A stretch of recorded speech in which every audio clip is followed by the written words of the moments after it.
Efraim dirá: que tenho mais a ver com os ídolos? Eu o ouvi e o observei. Sou como um abeto verde, de mim se acha o teu fruto. Oséias capítulo 14, versículo 8. Esta passagem contrasta muito vividamente com o que Efraim havia dito anteriormente, conforme está registrado na parte inicial da profecia de Oséias. Se você abrir o 2º capítulo e o 5º versículo, encontrará esse mesmo Efraim dizendo: irei atrás dos meus amantes, que me dão o meu pão e a minha água, a minha lã e o meu linho, o meu óleo e a minha bebida. Esses amantes eram os deuses ídolos, e Efraim estava determinado a ir atrás deles, pois ela lhes atribuía seus vários confortos, seu pão e sua água, sua lã e seu linho, seu óleo e sua bebida. Efraim estava tão desesperadamente decidida a ir atrás de seus ídolos que Deus teve muito trabalho para arrastá-lo para longe deles, pois o 2º capítulo continua: portanto, eis que cercarei o teu caminho com espinhos e farei um muro para que ela não encontrará os seus caminhos.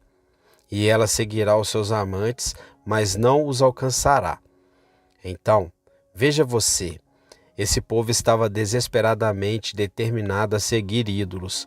Contudo, antes que a profecia termine, encontramos esse mesmo Efraim dizendo: que tenho mais que fazer com os ídolos? Que mudança a graça de Deus opera no coração, inverte a ação de toda a maquinaria do nosso ser, coloca não para sim e sim para não. É uma mudança radical. Aquilo que odiamos, passamos a amar, e aquilo que amávamos, passamos a odiar. Enquanto dissemos a respeito disto e daquilo, e eu irei, a graça de Deus nos faz mudar nossa nota e dizemos: eu não farei. Pela graça de Deus, não agirei como disse que faria. Pois o que mais tenho que fazer com os ídolos? No início desse discurso, gostaria de colocar a cada um a quem me dirijo esta pergunta: você, meu amigo, já experimentou esta grande e total mudança? Lembre-se, se ainda não fez, é imperativamente necessário que o faça se desejar ser contado entre o povo do Senhor. Vocês devem nascer de novo, e esse nascer de novo não é a evolução de alguma coisa boa em você que já está escondida, mas a colocação em você de algo que não está lá. É a sua libertação da morte no pecado. É uma mudança em você tão grande quanto a que foi operada na pessoa de nosso Senhor Jesus, quando, depois de jazar morto na sepultura, ele foi trazido à vida. Nada menos que este novo nascimento, esta ressurreição, esta mudança completa, total e radical fará com que vocês se encontrem para entrar no céu.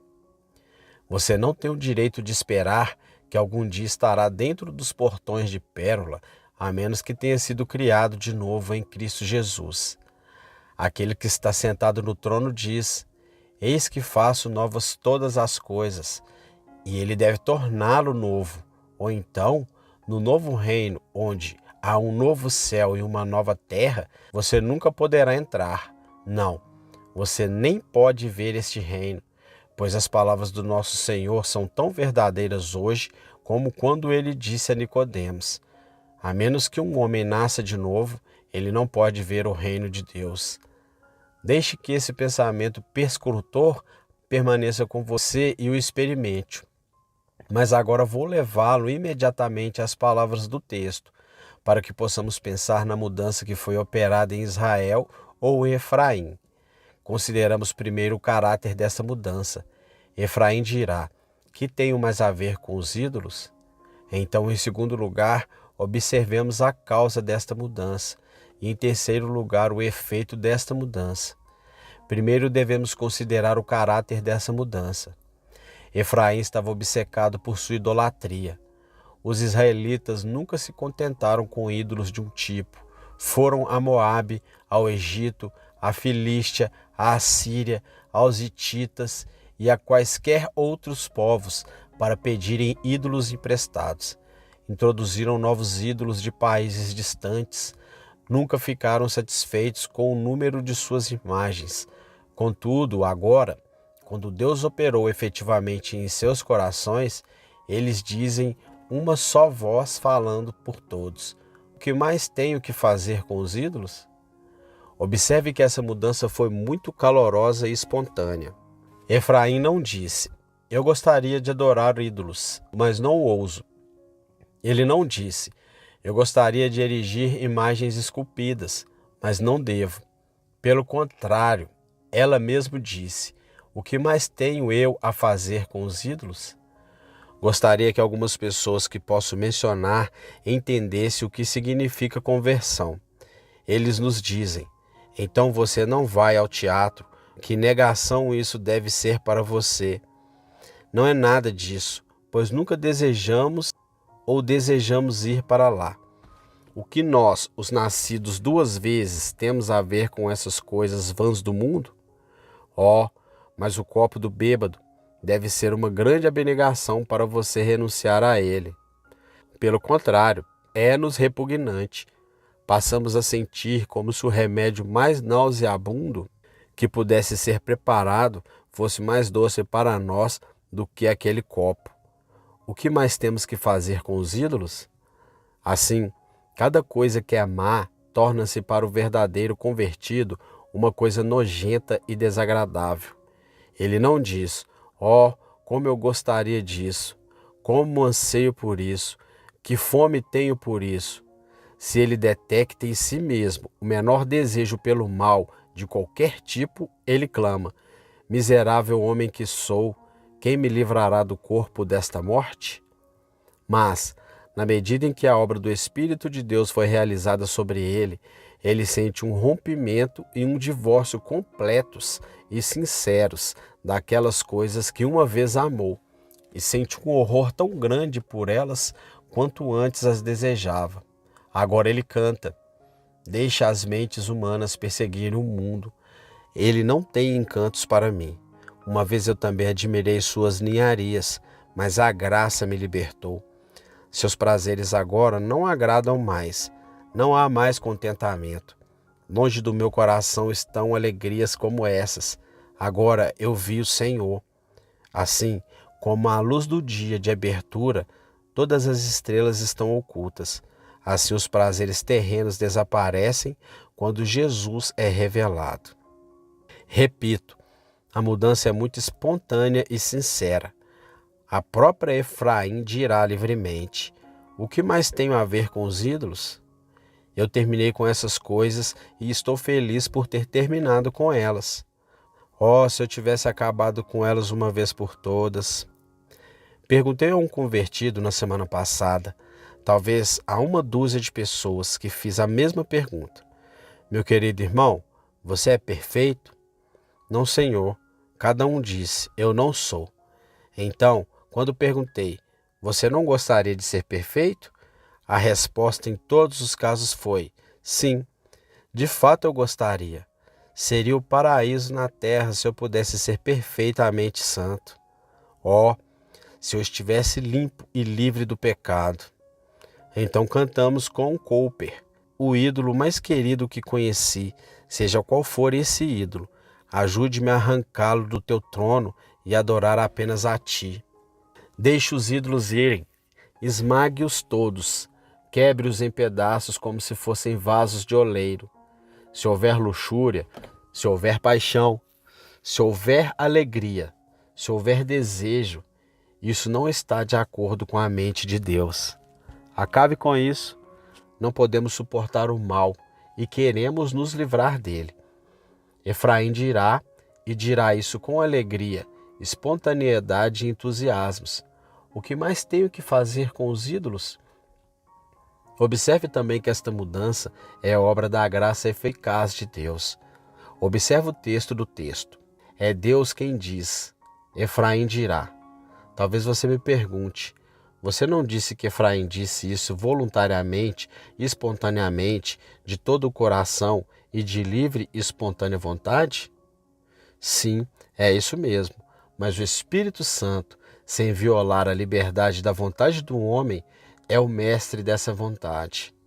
Costumava haver grandes guerras e lutas entre o povo cristão sobre o livre arbítrio e a livre graça, e quando leio os relatos dessas controvérsias, fico impressionado. A grande quantidade de verdade que foi falada de ambos os lados quando ouço um homem afirmar veemente que, se há alguma coisa boa, é tudo da graça de Deus. Sei que é assim.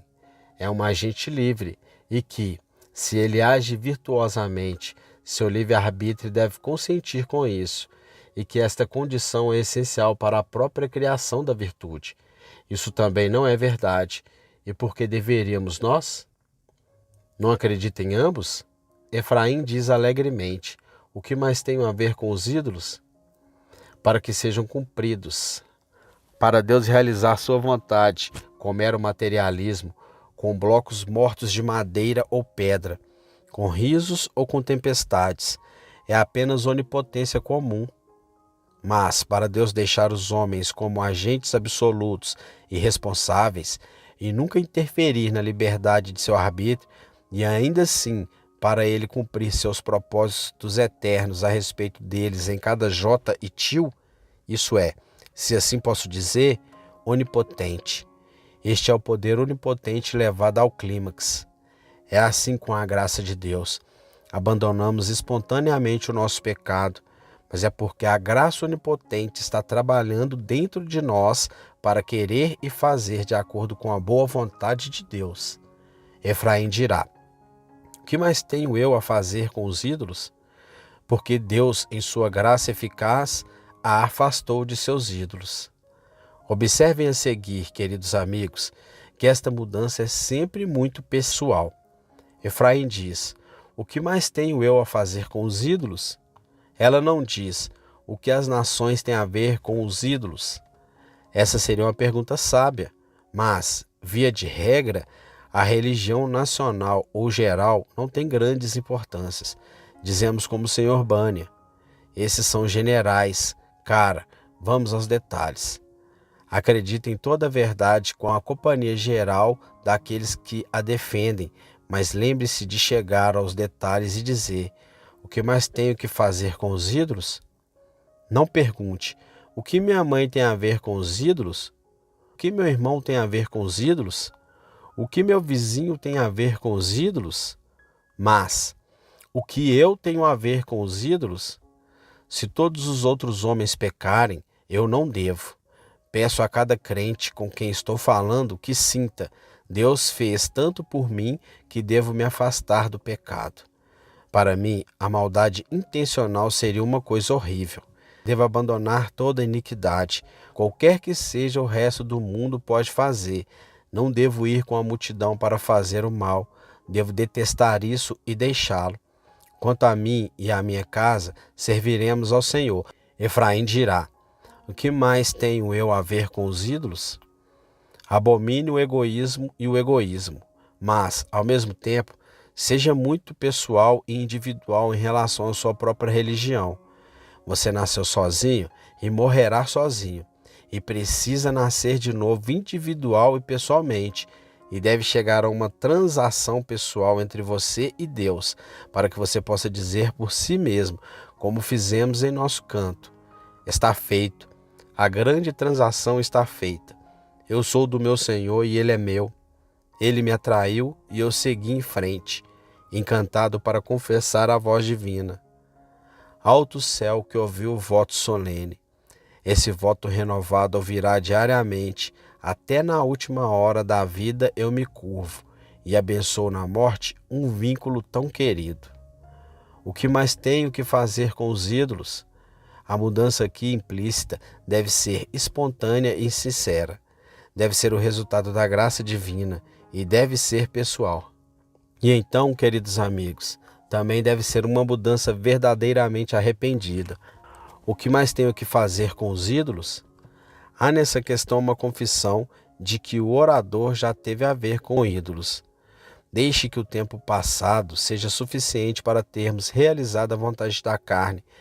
Irmãos, se você está decidido a servir a Deus através da sua graça, ainda assim, antes de começar esse serviço, Lembre-se de como você serviu ao diabo no passado. Não abandone seu antigo caminho sem muitas lágrimas de arrependimento e muitos rubores de profunda humilhação, pois o que quer que você faça no futuro, você não poderá desfazer o passado. Seu tempo desperdiçado, suas faculdades feridas, seu Deus irado, seus amigos ao seu redor, influenciados para o mal ou por seu exemplo, você não pode apagar tudo isso. Portanto, pelo menos fique um pouco e derrame lágrimas de penitência sobre os túmulos de seus pecados mortos e peça a Deus que o ajude a sentir que você está farto de seus maus caminhos, pecados e negligências. E diga: o que mais tenho que fazer com os ídolos? Já tive muito a ver com eles, ó Satanás, ó eu, ó mundo. Eu te servi por muito tempo e agora, meu Deus, com profundo arrependido por todo o passado, viro o meu rosto para ti. Essa mudança também deve ser, queridos amigos, ao longo da vida. Observe duas palavras em nosso texto. Que tenho mais que fazer com os ídolos? Onde a graça de Deus realmente converte um homem. Ele não é convertido apenas durante o próximo trimestre de um ano, com a possibilidade de cair em desgraça posteriormente. Esta é uma conversão humana que pode sempre chegar ao fim. Mas se Deus o converte, você nunca poderá deixar de ser convertido. Como a conversão é obra do Espírito de Deus, é claro que ela precisa do mesmo poder para desfazê-la como antes. Aquele que fez de você um cristão irá mantê-lo como cristão, e a menos que alguém mais forte do que ele entre e desfaça seu trabalho, você nunca mais retornará aos seus antigos ídolos. Onde Deus começa a sua obra graciosa, essa obra ele completará, pois ao redor dos objetos de seu amor, todo poder e misericórdia se encontram. Um homem pode se arrepender de sua obra e falhar em sua intenção. Deus está acima do poder da mudança. Ele nunca pode se arrepender. Cada objeto de seu amor certamente alcançará a meta celestial, pois nem o pecado, nem Satanás podem destruir a alma lavada pelo sangue. Oh, como adoro pregar esta gloriosa doutrina da salvação eterna, a salvação que só leva você até um pouquinho do caminho para o céu. Nunca pensei que fosse digna de minha aceitação, não a teria como um presente e nunca pensei que valesse a pena pregar para você. Lembro-me de ouvir um dos pregadores do avivamento dizer que há alguns que vão na estrada para o céu e simplesmente pegam uma passagem para a próxima estação. Então eles descem e pegam uma nova passagem e voltam correndo para o trem. E assim eles continuam. Mas disse um homem: quando comecei, comprei uma passagem até o fim. Essa é a maneira de viajar para o céu. Quando você começar, compre o ingresso até o fim. Ouça essas palavras de Cristo. As minhas ovelhas ouvem a minha voz, e eu conheço-as, e elas me seguem, e dou-lhes a vida eterna, e nunca hão de perecer, e ninguém as arrebatará da minha mão. Pai que os deu a mim é maior que todos, e ninguém é capaz de arrancá-los da mão de meu Pai. Ouça também as palavras de nosso Senhor à mulher samaritana. Quem beber desta água tornará a ter sede, mas quem beber da água que eu lhe der, nunca mais terá sede. Mas a água que eu lhe der ficará em uma fonte de água a jorrar para a vida eterna. Ó, meus irmãos, Deus não brinca de salvar homens. Primeiro, fazendo o trabalho e depois desfazendo-o. Se ele te salva, você está salvo. Aquele que crer e for batizado será salvo. Aí está o evangelho que fomos enviados para pregar a vocês, de modo que, uma vez convertido, verdadeiramente convertido, você dirá: o que tenho mais a ver com os ídolos? Talvez alguém pergunte: sim, mas alguns professas não voltam atrás. E você diz que, se os homens, depois de fazerem profissão de religião, viverem em pecado, eles serão salvos? Certamente não dizemos nada disso.